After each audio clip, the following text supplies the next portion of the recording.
and morning to everybody online. I think prior to inviting everybody on, I think Miska closed with a somewhat um, provoking line. The evidence is clear, the time to act is now. We've participated in this program since its initiation months ago, and the research is quite shocking. So I've been given the chance to come and moderate um, a discussion with a team of journalists that will be sharing reflections from the study and their lived experiences.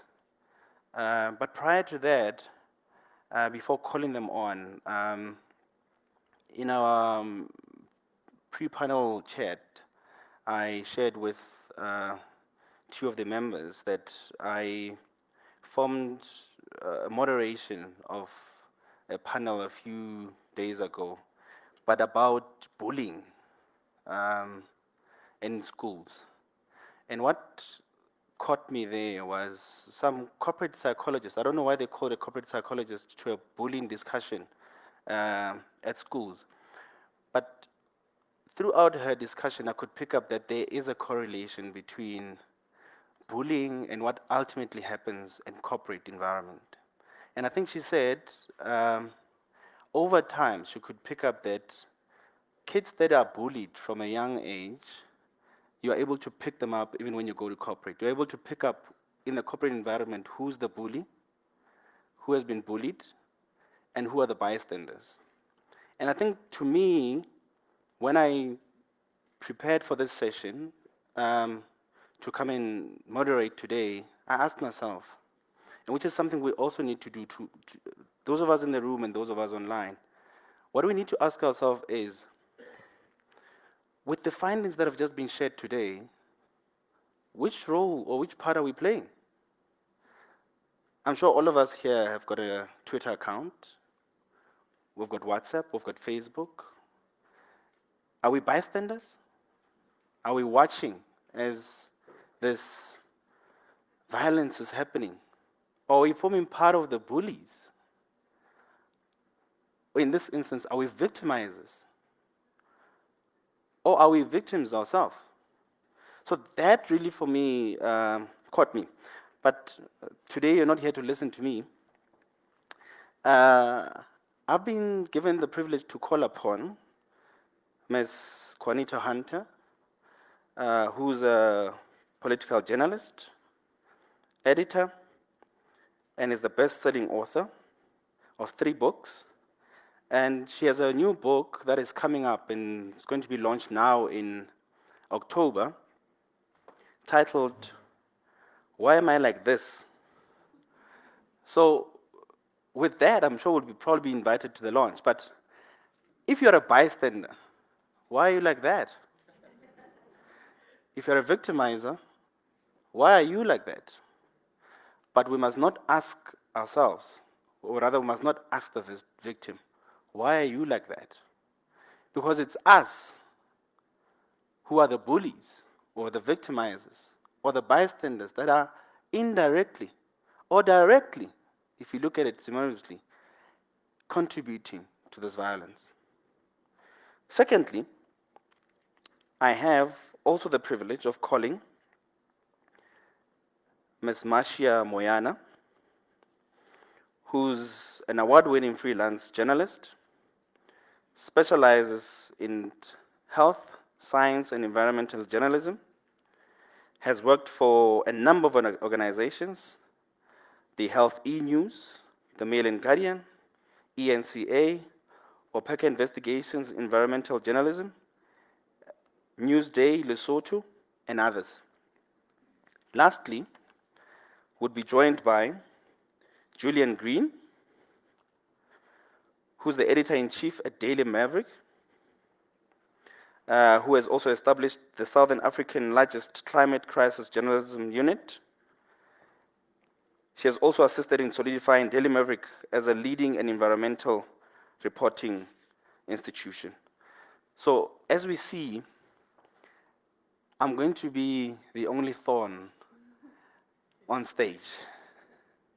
So, as you're going to be giving me a round of applause, can I please also ask that you give my colleagues a round of applause as well?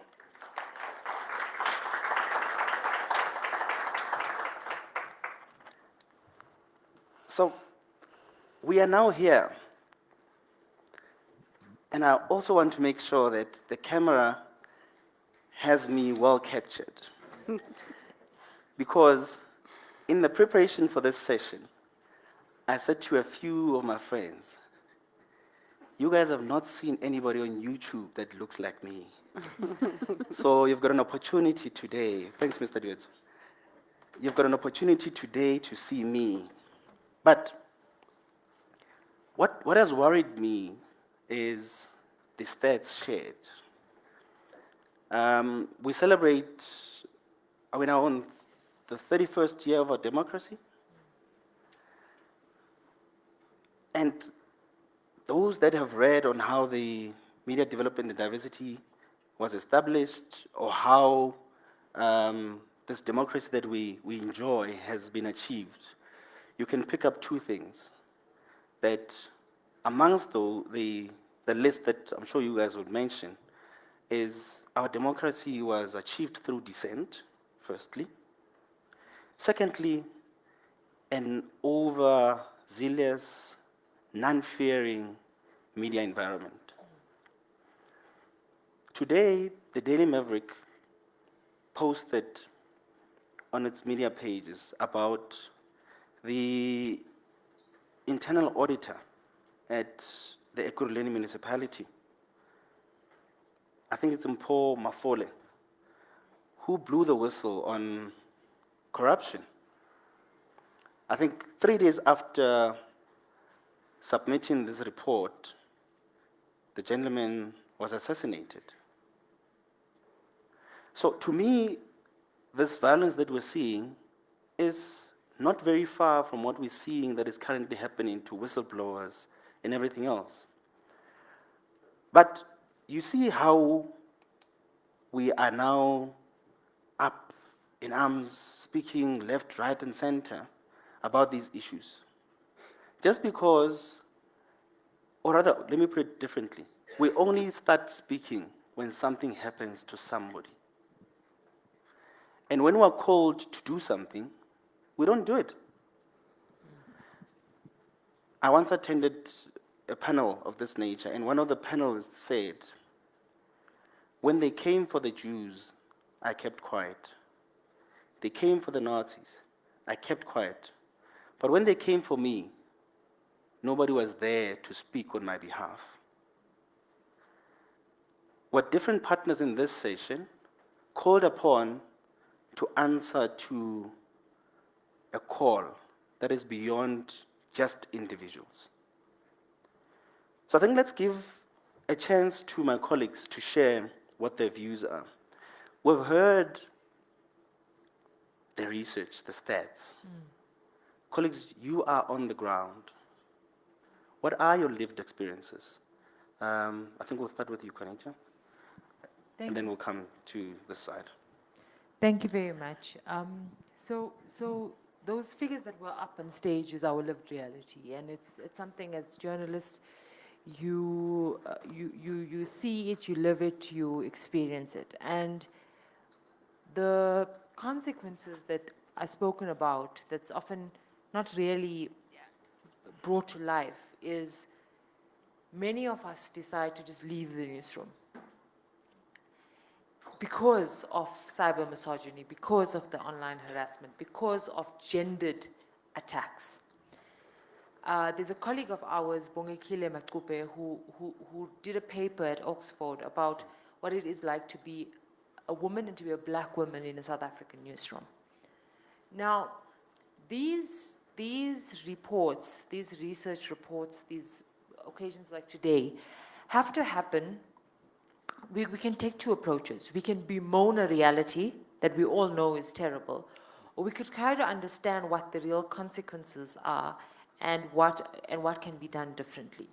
So I left the newsroom a year ago, or more than a year ago now, and could not ever see myself being a journalist as a result of burnout. You get to a point where there's only so much you can be accused. There's only so much that a story about Gaddafi millions can be picked up and bot generated and put up on Twitter.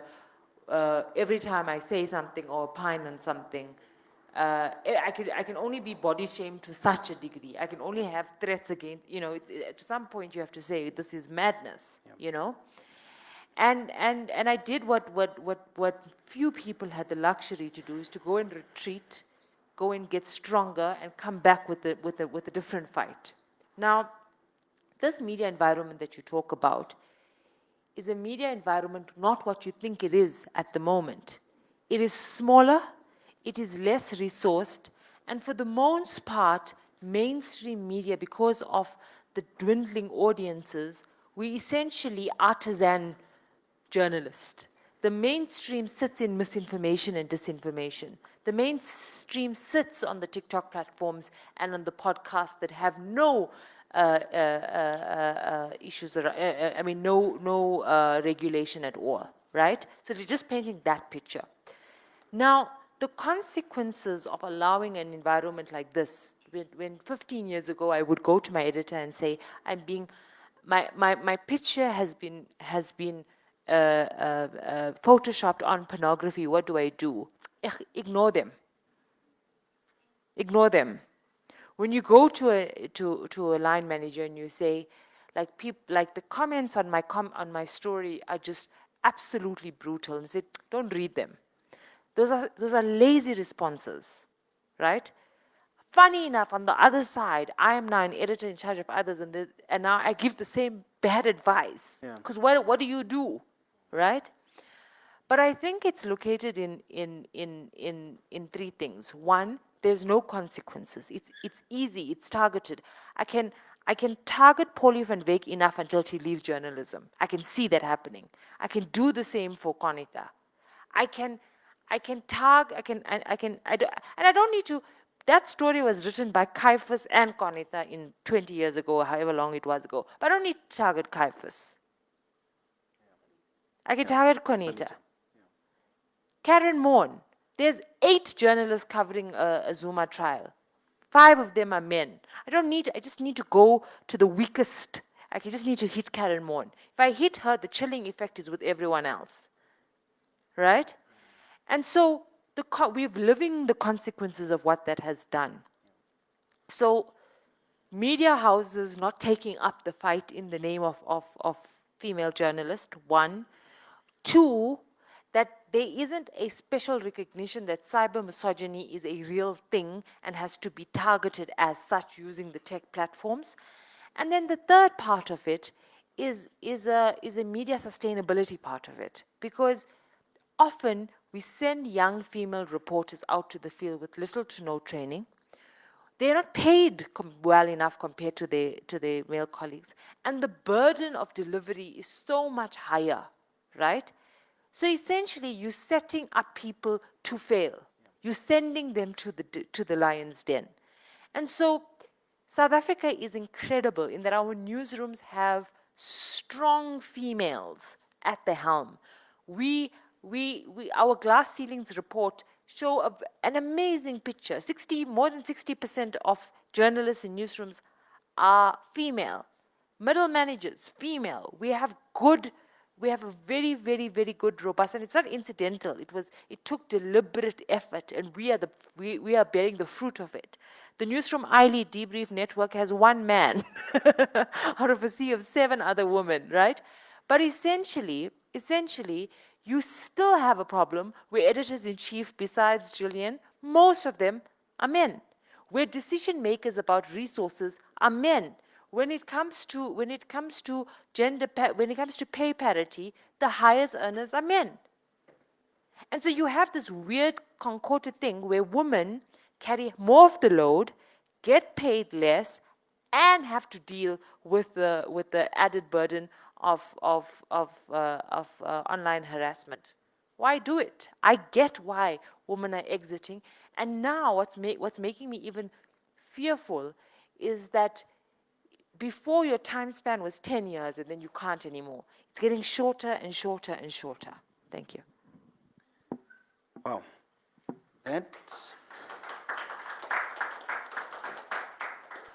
That has to be something else. I mean, you just simply said you left the newsroom a year ago, and you just closed with, why do it? If I was a journalism student sitting here, having idolized you for years, having read your articles, and I'm hearing you say, why do it? And I'm probably in my third year or probably final year, I'll be asking myself, did I maybe make a mistake by choosing this career choice? It would be like that. And and what you're saying is some of the stuff that we've really picked up in the research.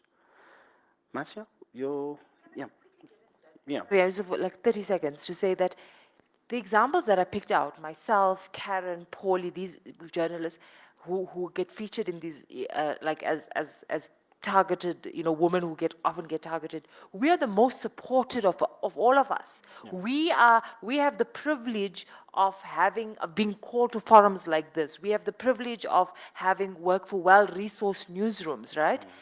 What about if you're a female journalist who works for like Tembisa FM or whatever it may be, where you don't have that backing? Yeah. And that's why the chilling factor for me is the biggest part, is that they come for me so that the reporter from the community radio station doesn't try. dare. Yeah.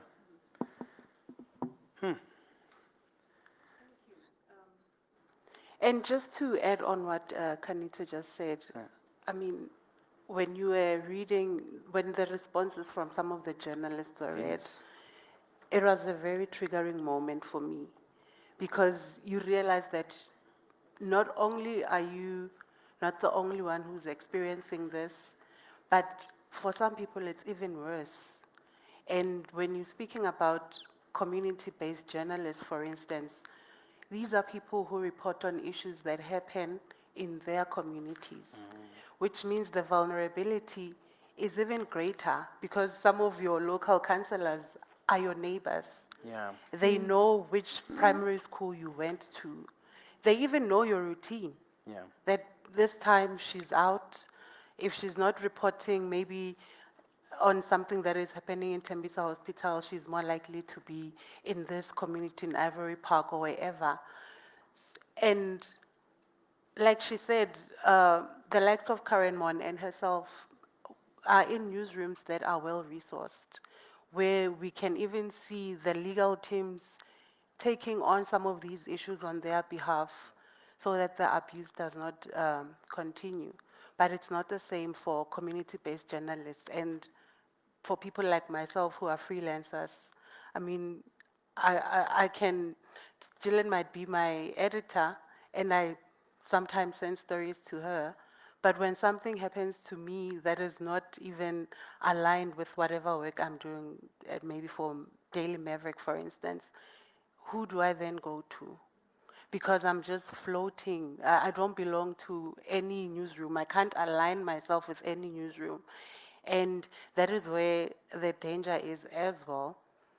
And another issue, I mean, South Africa is a very violent country, and the violence is gendered. And we are the people who report on some of these stats where you are reporting on gender-based violence and what women are experiencing.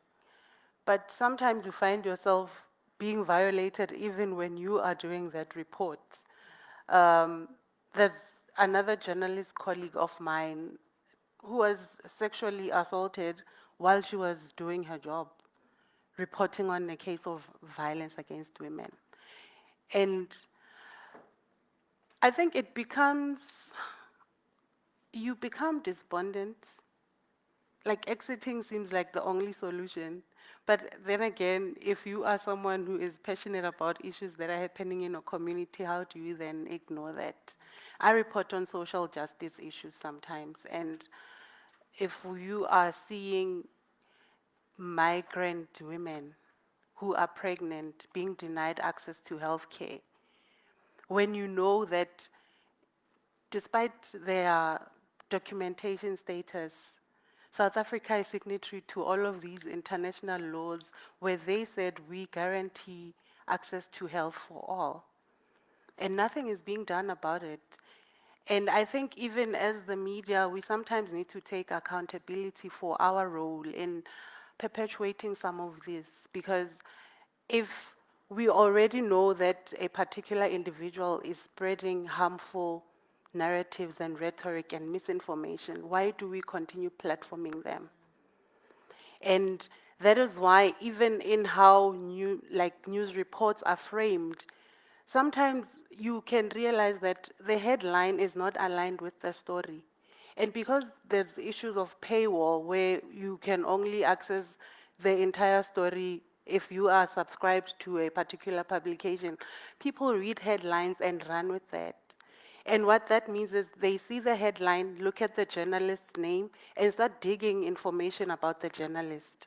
Now it's no longer the story, but it's what the journalist said, because they did not get access to the full report where maybe the headline was sensational, but the information in the news article is factual and it's something that is happening on the ground. And I think for me, that's another issue which I think as media practitioners, we need to sit back and also look at our role in adding fuel to this fire that none of us have control over. And she's also right, when you meet young journalists, I mean, someone will be telling you that they're an intern at a particular media house, but you know what, when this internship finishes, I'm leaving the media. This is not for me. Yeah. That means in 5 years or so, we'll not be having quality reporting. We will just be having, I mean, it's already happening now where anyone opens a media platform and they use social media as a platform to spread the news. And you can see that whoever wrote this has never even written a proper news article. And people are only getting access to that. Yeah. You come in as a journalist from a mainstream news publication, and already people are questioning your credibility because one, you were not the first one to report on the story, but also there's mistrust on media houses.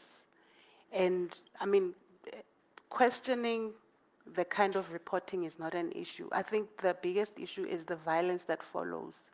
Because if you are not just going to question my work, but you're going to get personal. I mean, I've been accused of being Zimbabwean at some point because I spoke out about how Zimbabwean nationals are being denied access to health.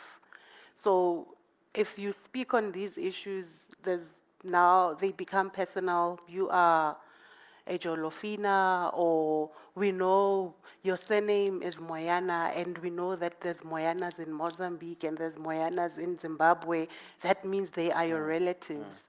And you then sit back and like, okay, if they can be able to just simply check where my surname originates, what more can they do if I continue on reporting on this issue and they now have access to my home address or whatever? And that's where the censorship aspect of it comes in, where sometimes you will choose not to do a particular story because of the danger that might come from you reporting it. Because remember, with us, you will report, bring in the data, bring in the expert opinions, even interview migrants who are not platformed that much. There's a lot of stories about xenophobia and migrant experiences, but it's not migrants who are being asked those questions. It can be a story about a migrant being denied access, but you will have a quote from Zandile or a quote from the EFF. You hardly ever hear what that particular migrant experienced. And that's another issue that I think as a media, we need to look at, like the framing of our stories and also ensuring that journalists are safe. Because really, if things continue as they are, it's a bleak picture in terms of young journalists who also want to be the Qaanitahs of tomorrow, and they'll be like, oh wow, she ran away, because that's how it looks like. they will say you ran away, you were hiding from the truth. They hounded you until you could no longer spread the misinformation or the lies they accuse you of spreading. Yeah. Yeah, so. Yeah.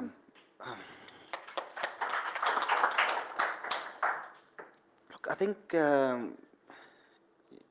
what you're speaking of speaks to one statistic that I saw in the research, where it actually sets out the forms of harassment that was found, and I think one of those was threats of violence. You saw of those that were interviewed, 22% of the stats reflected threats of violence, 19% reported defamation or smear campaigns, 11% racist abuse, 11% again sexual harassment, 11% stalking, 8% hacking or doxing. And I think when you're saying a journalist, for example, in Tembisa, to whom the people in the area know where they stay, they know where your kids go to school, they know where you go to church. This is really worrying, and the bleak picture that you're talking about is now starting to be seen. And because if one journalist leaves the space, it's one journalist too many. Jillian? Yeah, thank you for having us to talk about this topic, because I don't think we can talk enough about it. Yeah. My colleagues here have expressed their personal lived experiences of dealing with this kind of harassment, threats against their persons. The newsroom I lead is probably 80% female, both in terms of the journalists and in the middle management, as Qaanitah points out. And each one of them have a story to tell, very similar to my colleagues. Words like prostitute get thrown around. Yeah. Manipulated imagery of a female journalist's face on the body of a dog, you know, all targeting at diminishing them as people, diminishing their voice. The research as presented today is not isolated. It's corroborated by international research by the International Center for Journalists, who wrote a paper called The Chilling Effect, and highlights the fact that female journalists in South Africa, across the globe, are experiencing this kind of harassment, and all aimed at quietening the voice, quieting the questioning that has been put forward. Qaanitah is absolutely right. This is not the same experience that our male reporters experience. And we can read a lot into that. One, your newsrooms are female dominated. And so if they're female dominated, we target the female voice that silences the critique. Two, our political leaders normalize this kind of behavior when they don't appreciate or understand the work that journalists and journalism does. You know, in the Daily Maverick, we ask ourselves, why does journalism matter? What is the role of journalism? And that is one, it's to help our audience navigate life. And two, it's to defend democracy. Our leaders, our political leaders have a role to play in that. And that is to call out when this kind of harassment is happening to journalists across, is to call that out. To also, as yourself, not make those statements when you're the subject of critical reporting. Sure, it's not fun to be under the spotlight, but at the same token, you're in a position of power. This is what you should be expecting, is hard questions to come your way on occasion. And I think, you know, in terms of the support that we can provide our journalists, we need to do better. As media houses, whether you're well-resourced or not, the responses that Qaanitah has described are not just in News 24. They've happened at Independent. Freelancers experience it. At Daily Maverick, we're constantly challenging ourselves not to fall into that trap of just say, grow with thick skin. Yeah. Because at the end of the day, when we say grow with thick skin, we too are normalizing the behavior. And if we continue to normalize the behavior ourselves, it just perpetuates. So, you know, there are a number of things when we talk about media, we talk about mainstream media. We no longer talk about the Daily Maverick, News 24, 702, etc. Mainstream media is now the Twitters, the Facebooks, the various different social media. We have to start talking about ourselves as professional media, because we are doing our job governed by regulation. I can't just go out there and say whatever I want to about David. Yeah. Yeah. You know, there are rules that govern how we operate. Social media doesn't have that rule, you know, which is why disinformation and misinformation can just be spread so easily. The second thing is, we all hear about artificial intelligence, and it's the new buzz phrase. We have got to start thinking about how artificial intelligence actually amplifies this kind of violence against journalists. Just last week, a video was put out by one of our colleagues, about one of our colleagues, essentially showing, in this case it was a male reporter, behind his desk, doing a piece to camera. Yeah. But was overlaid by artificial intelligence created podcast voices, basically talking about him. So all they did was feed in some information into a large language model and said, right, create a podcast out of this. And you've got two distinct voices coming across as if they're in conversation, as if it's professionally recorded, spewing lies. What is the repercussion of that? Who gets held accountable? Because I can just put it out. It can just go out onto a platform, and there is no recourse. You know, we talk about regulating the platforms. We need to get to the how. How do we do that? It's not just a South African issue. You know, in the global South, there's a big movement of saying, hey, we need to look at big tech and the work that they're doing to undermine professional journalism, undermine the efforts and information that's going out.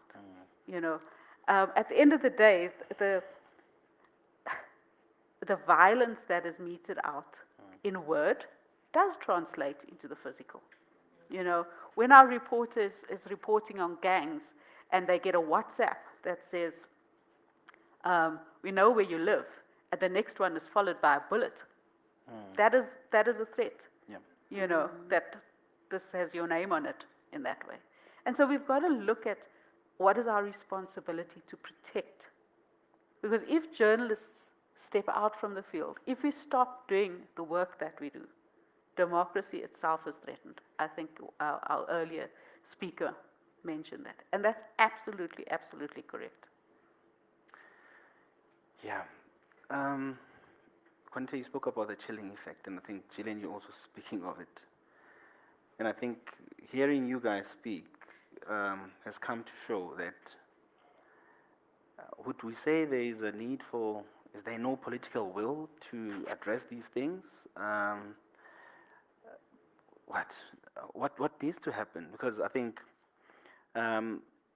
is this issue getting the attention it deserves? What are we seeing?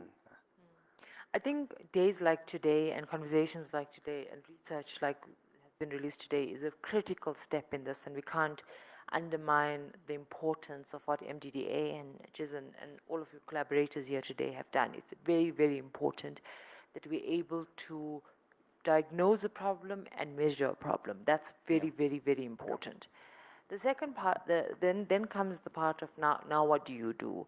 So everyone here has spheres of influence, right? So because we are sensitized to this problem, we're able to facilitate or even think about what it is that female journalists go through in your different areas of expertise. So that can't be undercut. Meaning, when Jillian assigns a reporter, you're thinking about the harassment. When I hire a freelancer, I need to be sure that this kid knows what she's getting herself into, and there's a level of protection. So that's the priority. And then when it comes to the political will, I think there has to be this level of tabooness. So for example, there was a time where being openly xenophobic was okay. Now, okay, then maybe that's a bad example because the time has changed. But it must almost be like, let's take the example of homophobic, right? There was a time where politicians were just openly homophobic, right? Yeah. And now they would think twice because, and this is not about cancel culture or anything, but there's a enough level of public accountability yeah. that says you won't dare do that. And I think that there needs to be that same level of pushback that says you're going to think twice when you refer to a journalist by how she looks or whatever it may be. And I think that distaste, that even when you have homophobic responses on social media, for example, it's very deliberate. And that was a conversion or coming together of society, of media, of big tech to realize, okay, we have to stop this. It's not there, but I'm saying there's still that kind of sensibility. Then the other part that the spanner that I want to throw in the works is that professional journalism, as Jillian put it, is getting smaller and smaller and smaller. When people talk about these big organizations that we work for, you understand that they're becoming ghost towns, right? And where's the money going to? The money is going to misogynistic podcasts. The money is going to the fact that politicians don't need to take interviews from, the president doesn't need to be interviewed by any of the mainstream media. Helen Ziller much rather go onto a misogynistic platform because it will reach 2 million people, right? And there's no rules that operate there. What I say to a lot of these content creators as we're trying to bridge the gap as part of the program that we are pioneering at the Debrief Network is what is called news creation, right? So we understand audiences are not going to buy newspapers. They're not going to subscribe. But when they consume news on social media, it must be professional journalism. That's why it's called news creation. So it's professionalized. We must belong to a press council, etc. But that level of innovation takes time and it takes buy-in from community. And the point that I've been making to the colleagues to say is that we can't bemoan a problem of social media if we don't play in that space professionally. We have to take our professional journalism to those spaces because as long as there's a vacuum, misinformation and disinformation persist. So the only interaction that users, ordinary people will have, for example, with the Sunday Times is the misogynistic or the harassment by these big talkers of the Sunday Times because in my daily scroll I don't find it there. And so, like I said, I use the word, we're becoming these these artisanal bakers, but like artisanal journalists, where like 200 people must read our work, and it's bad for democracy. So the imperative, and I know it's a bit disjointed and to say, well, what does it have to do with online harassment and cyber misogyny? But if you don't transform to how your audience consume you, you're just redundant. And so people can get away with doing anything to you because who are you anyways? Marcia? And I think journalists being given the skills to be able to operate in this new environment is very important. Fact-checking is going to be a vital skill to have, especially in the context of AI, where, like Jillian said, people can just create a podcast and make it seem like you are participating in it. So for us as journalists, we need to be able to have the tools and the skills and know the technology that we can use to verify whatever information that is out there. And it even starts with images, where an image of floods somewhere, you can just say, oh, it's just floods, yeah, and people are not involved. But even that now is being used to create false narratives and drive misinformation online. So we need to have those skills.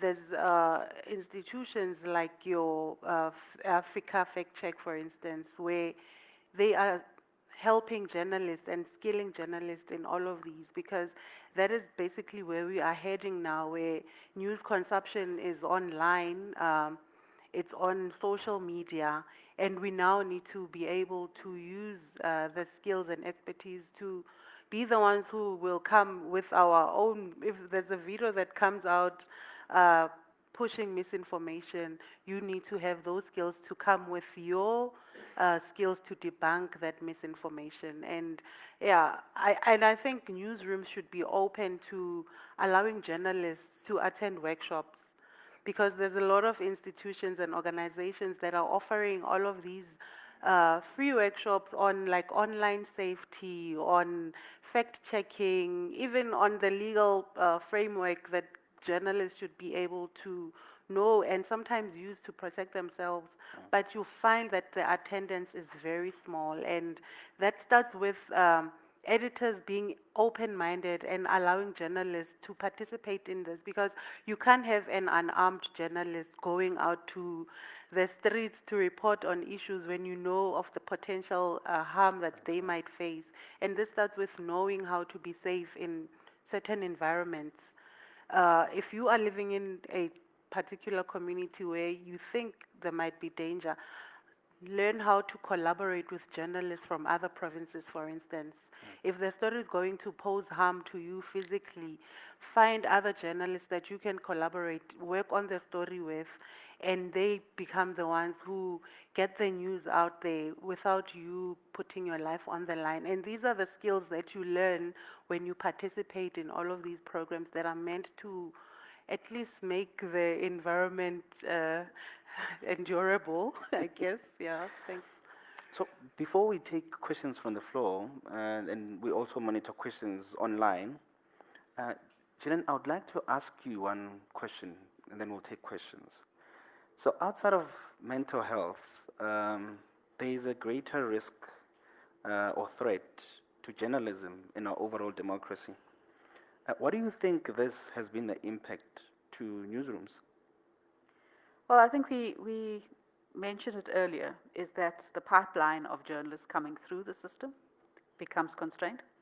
Those that stay in the system becomes less. And essentially you have fewer journalists telling the stories that matter. Yeah. You know, at the end of the day, a young journalist coming out of a institution, technikon or university, into the newsroom may well be able to tell a decent story, but you have to spend time in a newsroom actually doing the work to build up the understanding of what the role of journalism is and how to do it. And so it's not I land and I can break massive stories. Sure. You have to be trained. Yeah. Who does that training is, yes, there are editors and news editors, but it's colleagues who are out in the field, who are out there reporting, that feed into the growth of that journalism. If they are not in the room, that journalist is not getting that added benefit of that training. And so it's constant, it's just been squeezed all the time. So what one could read to this is, over time, beyond just one studying journalism, you'd need to probably study other things to complement this qualification. You'd probably need to have like a psychological qualification to be able to endure this. But are we now drawing ourselves to an environment where journalists must now go for gun training? No.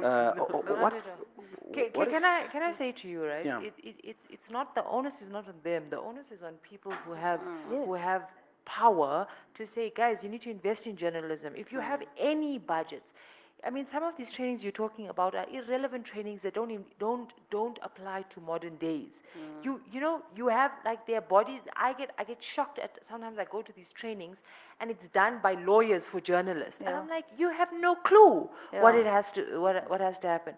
And so, for example, senior editors, these are people who lead newsrooms, think AI as only to be ChatGPT.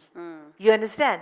So if you bring them a problem of like TikTok and or conversing about, hey, to make this person's life easy, I'm just saying a simple problem is like, do we pilot the use of, what is it, Sora or not, like the silly AI slop video editing tool or not?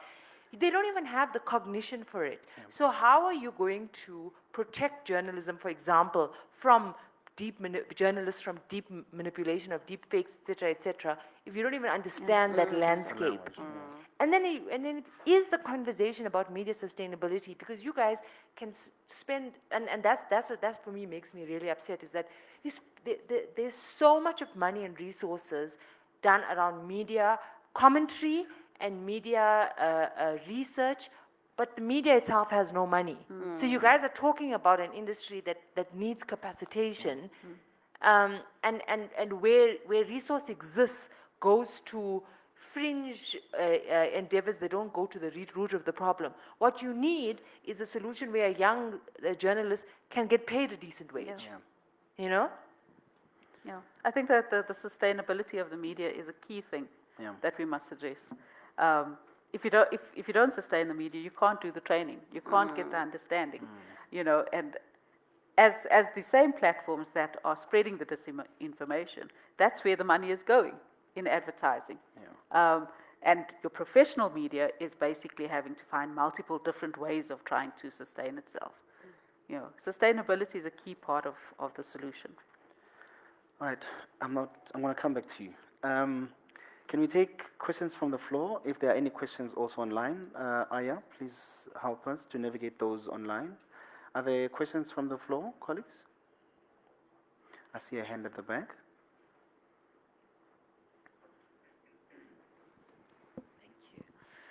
Hello, everybody. I'm Katie Katapodis, and I am the chair of SANEF's Journalism, Safety and Wellness Committee. I want to thank you for having this, but also to applaud your three speakers up there. Every one of them has said the most profound things. For me, what's important is that we look externally at this online harassment for women, but that we also introspect as media houses, and we look internally. And I think it was that was alluded to by one of your speakers. Far too often we are seeing the weaponization of women's personal lives within a newsroom environment.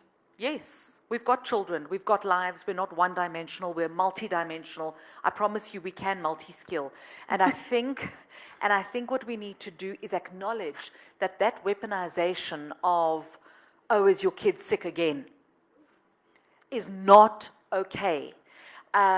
Because if we're able to look at things holistically, then and only then are we able to create environments, both internal and external, that allow for women within newsrooms to unashamedly do both, and not just both, but many things.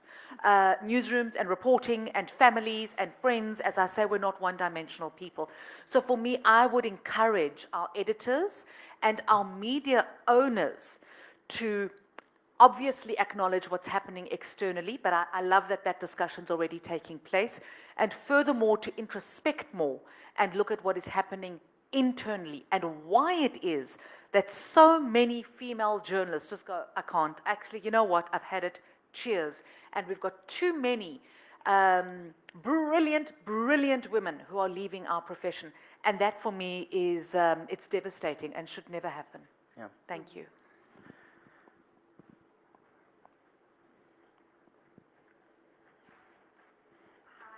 Good morning, everyone. I'm Tandy Smith with Media Monitoring Africa.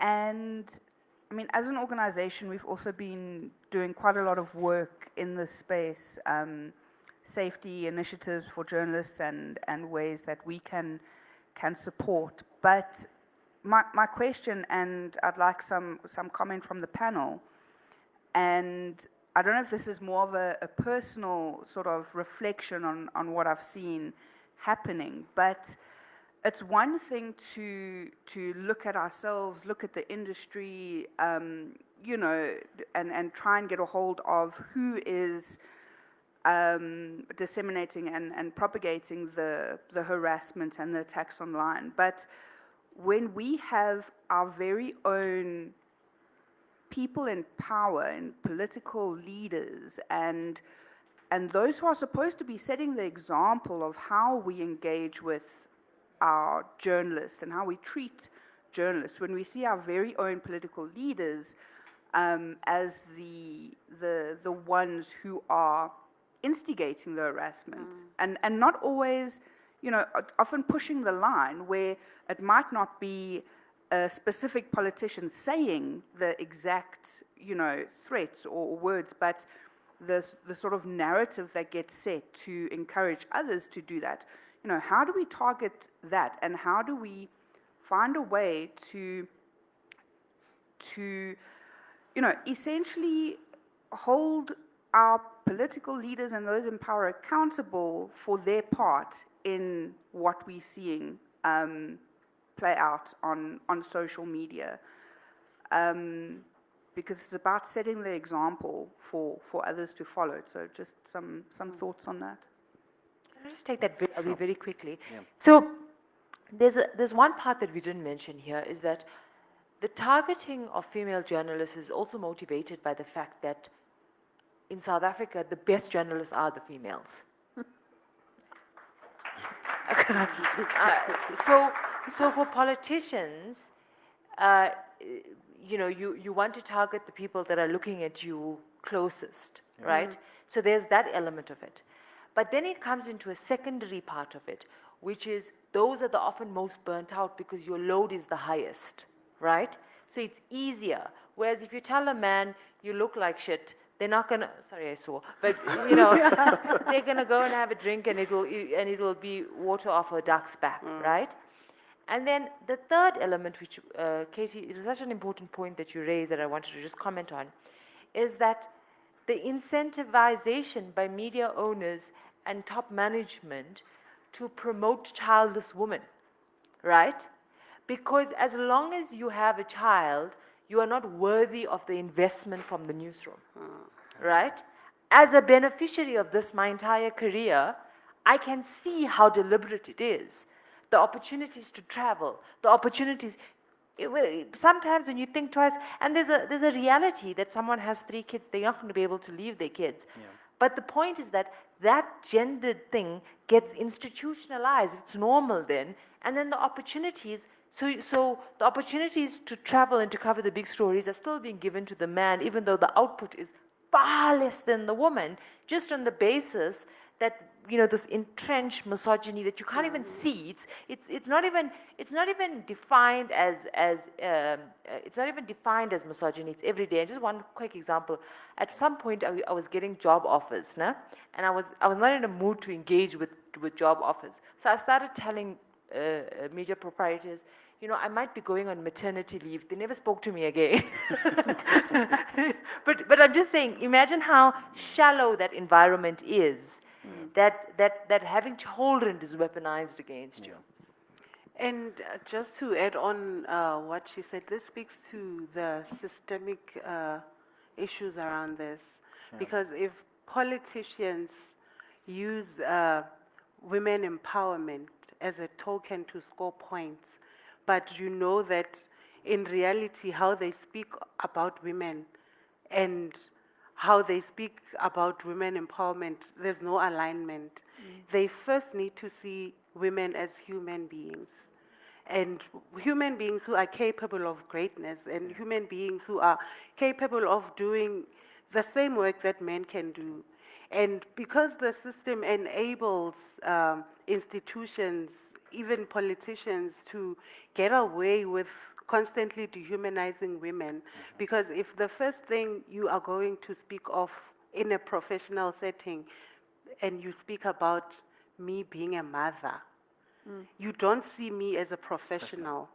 And how then are you going to engage with me on a professional level where you don't body shame me, or you don't say, oh yes, she's emotional, or it's that time of the month, because these are words that you hear some politicians saying, and that stems from the misogyny that Qaanitah spoke about, but the system enables it because no one is held accountable.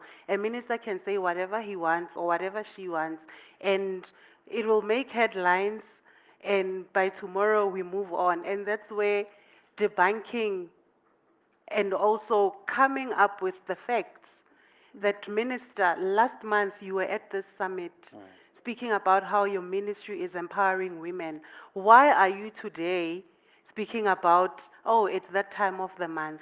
And that's the accountability part of it, where we don't allow office bearers to feel free to say whatever it is and we complain about it and let it slide. It needs to be something that we are also deliberate about, that if you are going to say harmful things about a fellow journalist, as a journalist, it's also my duty to come and say, but this is not what your ministry stands for. You are a politician right now, you are aligned, and you said you will uphold the Constitution.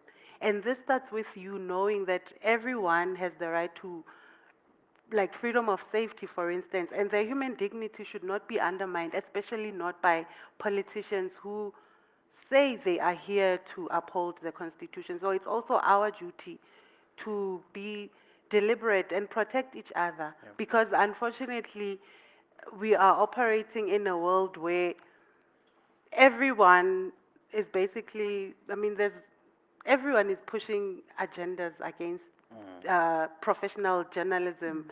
And it's now our duty to also come professionally so with the facts. If we have to quote what someone said 10 years ago, let's quote that as well, because they are now in a public platform. They are meant to not create and perpetuate the harm that ordinary people can get away with, because I think politicians have forgotten that they are not ordinary people. They can't say whatever they want online, but they are doing that because we also have sort of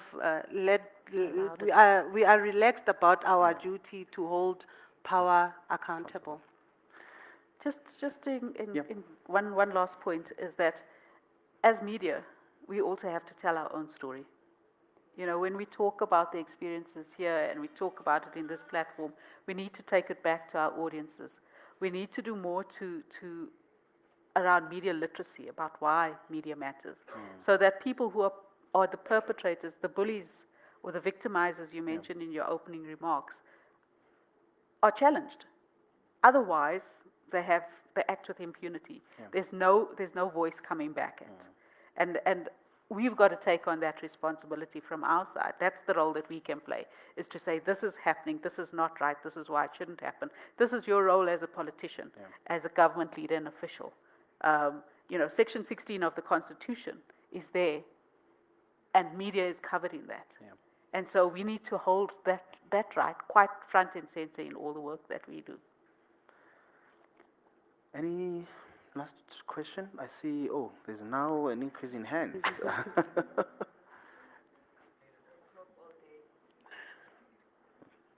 That will be our last round of hands, and in our responses, we'll then share our final thoughts as we wrap up. I think I was saying to Aya earlier that one of the threats also to this is the time limit that he's given us, because now we can't canvass this thing and share ideas, but I guess we'd have enough time to take it offline. We'll take these hands, and then when we respond, we then share our final thoughts. Good morning, everybody. Hello. My name is Nolwandle Lala Dladla. I'm a freelance writer and journalist. I'm here on behalf of myself, but also North Coast Radio, all the way in Richards Bay. Firstly, I'm honored to be here. Amazing, because the workshop MDDA conducted in Cape Town was my first workshop ever since I left the agency media. I left because I was also abused. That being said, I'm still new, I'm still young. I was an internship at a media agency, and when I was doing my interview, the last question that actually made me say, I'm definitely done now, was, so do you like sex? Abo. I didn't know how to answer that question in a respectable manner, because this is an adult to me. I just didn't know what to say, but he went on saying, the reason why I asked this question is because we go out and we go to different places, and we all stay in hotels and we all get bored. Personally, for me, I was like, that's a shocker, but I'm not surprised, because a lot of my peers have lost their morals just to find a job, just to have something, just to eat. But for me, it's a no-no. So where do I go? Where do my peers go at beginning as internships? Who do we talk to? Which media houses do we go to? Who do we trust? Yeah, that's my question.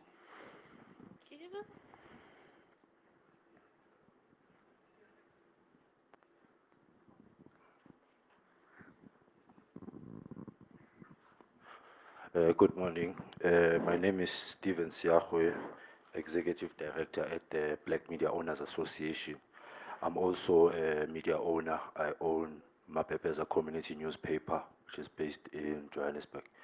I just want to have a couple of suggestions, not even suggestions, but like call to actions to everyone in the room. We've seen that in journalism, we need to protect each other. And in this industry, we've seen that people from the outside are protecting us more than from the inside. As the speakers alluded, I wish we can actually find a way to support each other online, because most media practitioners do have a certain amount of influence online because of the work they do. But however, we do not see them collaborate when attacks and online harms happen. So we just need to find a way to use those platforms, those voices, or say if one gets attacked, let's just all defend them in terms of doing that. You know, not just release statements, not just have media organizations condemn such acts, but someone maybe open a case somewhere, or someone just do their part in just unraveling, maybe naming and shaming those people who are hiding behind those nameless profiles. And then one other thing I wanted to suggest was an adopt a cop type of situation, because in the community media space, that's what I encourage my local reporters to do. Because we report in many areas, in many townships, I cannot be in all places at the same time trying to find a way to protect my reporters if they are facing online harm during reporting.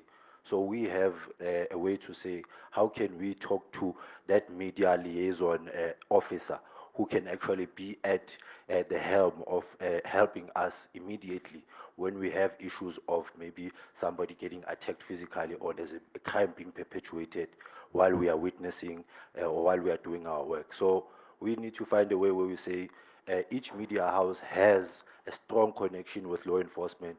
If anything happens to us, we know who to talk to in terms of making sure that concrete steps are taken, cases are opened, people are being interrogated and actually seen for what they're doing, which is wrong. So we need to actually find a way to say, if I live in Tembisa, maybe I have a Tembisa liaison officer that can actually help me at a time of need. I can call him anytime right now, because sometimes we don't have the resources to protect reporters locally, you know, and we can't be everywhere at once. And then lastly, I just wanted to really talk about the report that was highlighted once or twice. I think even the lead researcher mentioned about it. We need to actually find a way to use these reports to actually craft policies, because institutions like ICFJ, Daily Maverick, they've went out of their way to do these panels, discussions, MDDA and GIZ. So coming to us as local media owners, we can have a policy not just for editorial, but for also our internal workplace operations in terms of abuse, harm, and how we talk to each other in the newsrooms. I think if that can be done, we can go to that media house and say, a particular reporter in your media house was attacked. What is the policy against you? How can we hold you accountable? If that is not in place, what do we do now to actually make sure that you do not do it again? If we have to lay charges as organizations towards that media house, that will be done, but based on that policy that was implemented by that media house. After this commitment, I think we can also say to media owners, community practitioners, let's go to our newsrooms and ask for the policy. If it's not there, let's help them create it. Oh, thank you. Thanks. As you wrap up, we also have one hand online from Balesa Kena. Balesa, I'm being told that we can actually hear you from the room, so I think you can go ahead and ask your question. Good afternoon, everyone. Am I audible? Yes. Thank you so much. Thank you to the MDDA. I am an intern at a media agency as well, and I'm currently pursuing my honors in journalism. So it definitely is an area of interest. I think the man that actually I just stood up, I think he actually asked my question, but my question was basically just following up or piggybacking on the girl that was harassed within the media entity that she was working in. I think for me is what measures are actually taken to hold accountable those who harass young journalists within the media space, and what is the success rate if there is, because it's obviously very important to ensure that accountability for individuals who actually perpetrate this harassment against young journalists within these media organizations are brought or are held to account. And yeah, so I guess that's just really my question. And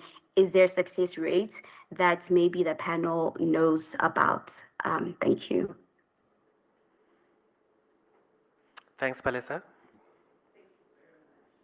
Hi. Hey. Colleagues, my name is Koketso Siku. I am from the Commission for Gender Equality. So my submission here is a call to collaborate.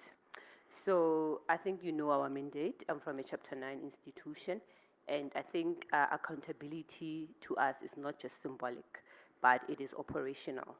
So it is operational in essence that we do conduct investigative hearings, policy reviews, public education information initiatives, research, on gender and policy, institutional gender audits to ensure both public and private entities are actively transforming, right, in their structures and practices.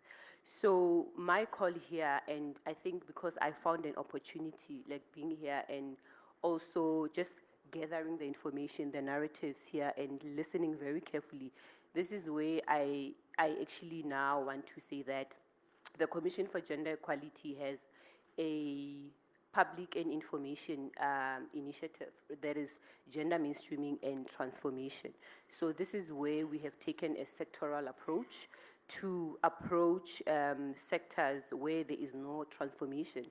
So maybe I can just tell you a bit about the Gauteng Provincial Office of the CGE, where we approach the National Radio Forum, right? But they're not coming to the party, and I think this is a platform where I can name and shame, because really, this is where we've identified gender in the media, and we said, let us start with the community radio stations, because the language, the sexism, really, it is, yes, it's really disheartening to listen when even a presenter, speak about diverse persons, speak about, different genders, or even interpreting, different things that really go against one's human right. It was just, so we thought as the CG, let's start there, but we could see that we are not finding joy. So that's why I'm saying this is a call to collaborate, because we have an ongoing program where we are targeting the media sector. So now I found a niche to say, let me take a step further, because this is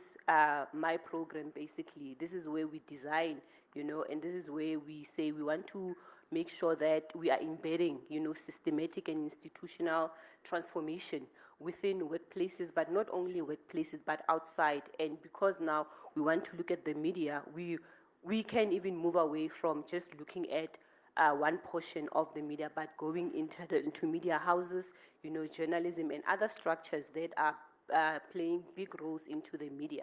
So this is just a call to say we have even gender audits, right? So gender audit, basically, you can go through it as a media house or as an individual, where you can assess, the systematic gender defilements, whether you do have gender vitamins, are you dismantling inequalities, the stereotypes, what is policy saying, about issues of gender and transformation. So this is a call to say, I'm here. If you are an organization that will really want to undergo a gender audit, you can collaborate with us. You are welcome to do that. And we also have, like I said, public education. So these gender audits as well help us to also come up with a policy and research initiatives as well, because even in the CGE, we have a department that runs research commission's research, and we hold public and private sectors accountable, especially where they're not transforming through our investigative hearing as well. So I'll stop there, but thank you very much. All right, thank you very much. I think there was a last hand. Before I then hand over to the panel, because I see the panel police is standing next to us. So we'll take that last hand, and then we'll hand over to our panelists. All right, thank you so much. Cameron Parsons here, a broadcaster, presenter, and a news editor for a community radio station. I'm going to make this short and brief. Obviously, just thinking about the aspect of safeguarding journalists, and obviously, there's a lot of probably preventative measures that could have been put in place, and unfortunately, we found ourselves at where we are now. And if you have been following recent news, you'd kind of establish that a lot of the people in power that hold a lot of the, or should be holding a lot of the accountability, is just not there. And if we look realistically, I think there would be a great transformation that would have to take place at that level in order for us to make great strides in that. So I just want to talk to the whole legislation that governs how we credit journalists, and unfortunately, maybe that's something we need to look at. And I guess it's a balancing act between self-gain and just self-protection. In that is that I feel like it's very easy to credit as a big newspaper or a big news outlet to just credit journalists for their work, but I think oftentimes that's where you would start as someone to begin harassing the fellow journalist, is you'd see the accreditation, see who it is, and then quickly establish that these journalists often have no concern about protecting themselves. Obviously, it shouldn't be their concern. It should be that of the media house. So shouldn't there be a call for maybe a uniform approach to, okay, this is a journalist's work. Should we want this journalist to do our work, do we not just go to, for example, the Citizen or the Daily Dispatch and say, look, we like this piece of work. Can we get the journalist who did this piece of work because we like their work? And also in just across social media and across even radio, for that matter of fact, in how we credit ourselves for our work, because I think there is a large gap there, and a vulnerability gap, if I can call it that, in how easy it is to actually target a journalist for their work and harass them. Thank you. All right. Thank you, colleagues. Final remarks as we close. I'm just grateful for this opportunity and that the conversation has happened. I think that there's been a lot of important points that have been raised, and the discussion is obviously very robust and can't end here. We very much know what the problem is. We have good ideas of what solutions could possibly be. It's up to us now to go and enact that and effect that. But to say that it's not, it can't be solved by one person, it can't be solved by one entity. And as long as that we know that we all play a role in this, we are closer than what we were when we started this morning. Thank you. Thanks. Marcia? Thank you again for this discussion. I think it's the beginning.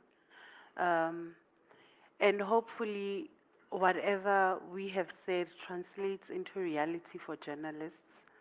And also, media houses should be the ones who take the front seat in protecting journalists, protecting them within, giving them the skills that they need to navigate the environment.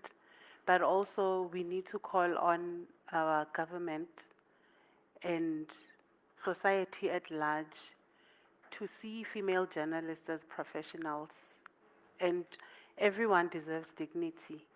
Whatever work that I do that you do not like, question that, but don't come for me as an individual and my livelihood and my family and children. There needs to be boundaries, and that starts with being able to open those cases, having the skills to trace people who are violent online, because some of them hide behind anonymity. And social media companies like Meta and X, they also need to be held accountable for monetizing the harm, because since there's incentive for perpetuating harm and pushing misinformation, we have seen that things are getting out of control. You can't even report on those platforms. So our government needs to do something when it comes to regulating these platforms. Thank you. Jillian? Yeah, no, thank you for having us on this discussion, and I think it is a start and it's a continuation as well of other discussions that have happened. What I'd like to see coming out of this kind of discussion is the statement of intent and actually become something that is actionable, not just lives on paper going forward. That we create spaces for our younger colleagues who experience the kind of questions that you have within our own industry. Obviously, you wouldn't have been able to go within that space to complain, but where do you go outside of that? You know, what role does an organization like SANEF play in providing that safe berth for you to be able to say, hey, this is my experience within this industry? It's not just for us to critique how others are treating us, but also to ask ourselves the hard questions and to hold ourselves to a higher standard. I think that going forward, it's a combination, it's a collaborative effect that needs to happen. As Qaanitah said, it's not one person's job, it's not one individual organization that's going to change the current situation. It's all of us holding hands to say why we need to do it, understand why you need professional media and what role it plays in a functioning democracy. All right, everybody, thanks for giving us a chance. I think as we had started, the line shared by Mishka did say, the evidence is clear and the time to act is now. Thank you very much.